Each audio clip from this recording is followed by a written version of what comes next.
Cette étape consiste à partager le document avec les autres membres du groupe afin qu'ils puissent eux aussi le modifier et donc réaliser à leur tour l'étape 2.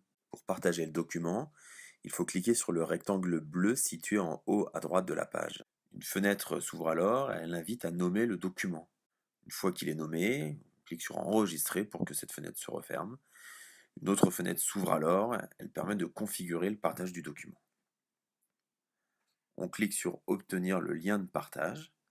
Le lien apparaît alors. On peut dès lors choisir le mode de partage. Modifiable permet à tout détenteur du lien de participer à l'élaboration du document, d'en être le co-auteur, de le commenter, d'échanger avec les autres utilisateurs du lien. Commentaire possible permet au détenteur du lien de commenter le document sans pouvoir le modifier.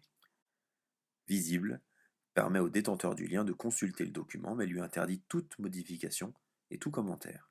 Le lien peut ensuite être copié et donc partagé en l'envoyant par mail depuis sa propre boîte mail, en le collant dans un document, en le partageant sur le réseau informatique ou le NT de l'établissement, ou encore sur un réseau social, par exemple Twitter ou Facebook. En cliquant sur Avancer, on peut protéger le document en empêchant que les éditeurs, c'est-à-dire Google, modifient les autorisations d'accès et ajoutent d'autres personnes, et en désactivant les options qui permettraient aux commentateurs et aux lecteurs de télécharger, d'imprimer ou de copier l'élément.